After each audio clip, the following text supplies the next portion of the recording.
سلام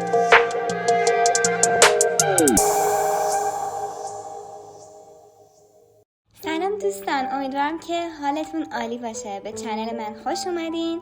من بینا آرتیستم و اینجا هر چیزی که برای طراحی چشمی و اسکچ نیاز داری بهت یاد میدم.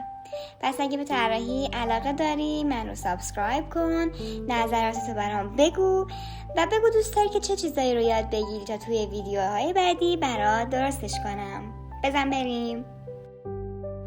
خب من این ویدیو رو یادم رفت که بگیرم، یعنی همون اوایل کار یادم اومد، گفتم که حالا عیبی نداره ویدیوشو براتون میگیرم تا شما هم مابقیش رو ببینید. فقط در حد سایه اولیه بود که من زدم و همینطور که میبینید هی دارم تکمیل ترش میکنم. یه سری نکاتی هست که تو چشم باید رعایتش بکنید و اونها رو بهتون میگم تا انشالله طراحیاتون بهتر و طبیعی تر بشه. اولین و مهمترین نکته‌ای که توی سایه زدن چشم وجود داره اینه که شما دور عنبیه، یعنی همون قسمت رنگی چشم ما، اون قسمت رو نباید دورگیری کامل بکنید و از صلبیه که همون سفیدی چشم هستش جدا بشه.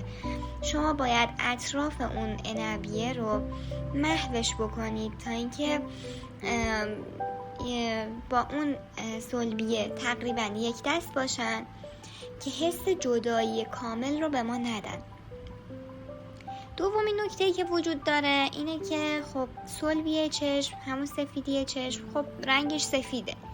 بعضی از بچه‌ها فکر میکنن که باید این صلبیه چشم رو سایه نزنن چون سفیده، ولی اصلا در صورتی که این شکلی نیست. ما توی طراحی تمامی قسمت ها رو سایه میزنیم، ولی خب با شدت سایه و اون کنتراستی که ایجاد میکنیم میایم و اون رو نشون میدیم. به خاطر همین وقتی که این روند رو شما پیش میگیرید و سایه میزنید، طراحیتون تکمیلی تر و طبیعی تر میشه.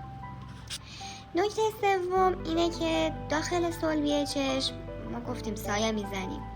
ما باید سایه های موژه و سایه هایی که حالا از بیرون منعکس شده داخل چشم رو هم در نظر بگیریم و اون رو هم بکشیم و به طبیعی تر شدن کارمون خیلی کمک میکنه و خیلی جذاب میکنه کارو. نکته بعدی اینه که شما حتما باید هایلایت ها و نورها رو توی چشم به کار ببرید. نورهایی که از بیرون منعکس شده و نورهای شدیدی که داخل چشم میفته، اونها رو حتما بذارید. حالا میتونید یا با خودکار سفید ایجادش بکنید، یا میتونید با پاکن ایجادش بکنید، یا میتونید از همون اول اون نورها رو هیچ سایه‌ای نزنید و دورش رو حالا سایه بزنید و اون قسمت رو خالی بذارید. این به کارتون واقعا روح میده و میتونم بگم خیلی کارتون رو جذاب میکنه. و نکته بعدی این که سایه هایی که میزنیم به یک جهت نباشن، جهت هاشو عوض کنید و کنترل دستتون رو داشته باشید و جوری سایه بزنید که کل کار یک دست در بیاد و میتونید از این روش که به چندین جهت سایه بزنید استفاده بکنید تا سایه های یک دست دری داشته باشید.